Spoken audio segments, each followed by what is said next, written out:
ladies and gents in Cyberland, coming back to you with another film review, and this time we are on to The Replacements. So,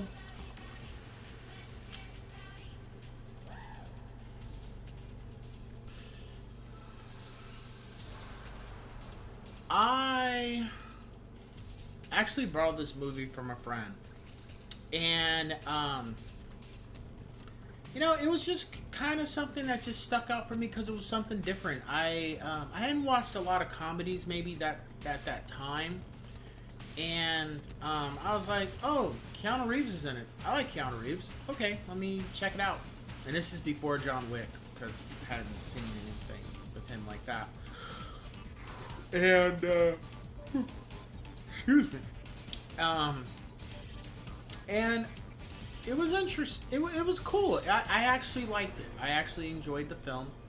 The story was good. There was a lot of funny parts to me actually, and I don't laugh at too many comedies these days. A lot of stuff I laugh at tends to be dark humor, but the characters were cool. I liked the characters. I liked the story. I actually didn't know it was kind of like mocking what had happened with the actual. I think there was a strike at some point where the players weren't playing. I think that happened back in the early '90s with I think it was basketball or football or something, where the players went on strike or something. I had no idea. And basically that's what happens. The actual players go on strike. So then the owners decide to replace at least, I don't think it was all the team, but for these players they replace them with people that are not I guess NFL material, but they had moments, but they had whatever issue there was. And then Gene Hackman happens to be a former coach of the team at some point and comes back in to coach, and it just turns into a thing where these ragtag guys are trying to work together to win games. And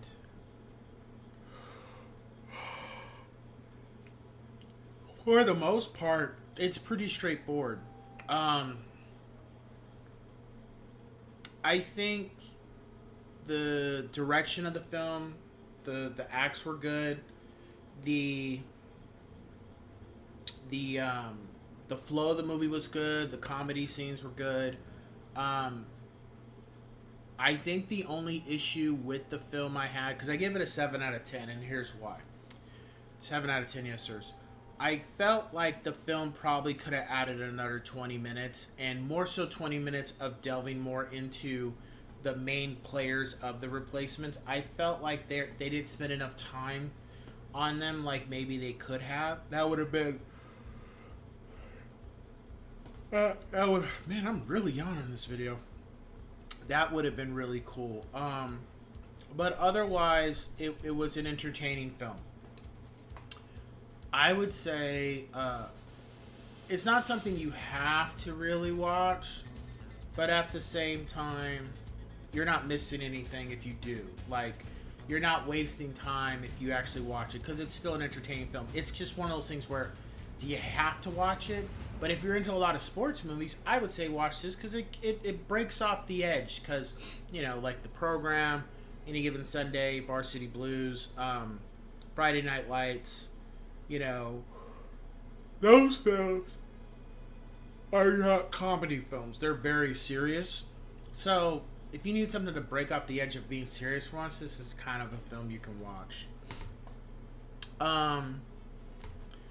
I guess the performances of everybody was pretty good. The antagonist, which happened to be the actual original players of the team, or the players that were on strike, they were the antagonists, and they were assholes, and they played them very well. Keanu Reeves was great. Gene Hackman, the late Gene Hackman, was great. So were a bunch of the other. Jon Favreau, he was cool in here. Interesting to see him act like that, knowing what I know for him for.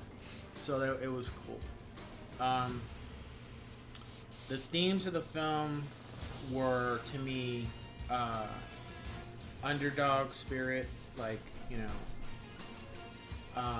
greed, how to deal with greed, arrogance, and I would think second chances, because all these guys were given second chances to play these games. And then how things ended, it was kind of like they were all cool with doing what they did, and then eventually all going their separate ways. That was interesting. So definitely, it's a film to watch if you're really into football, I would think, or into sports. I think you would enjoy it. So yeah, kind of it. So that being said, I will catch you guys on the next one. Take care.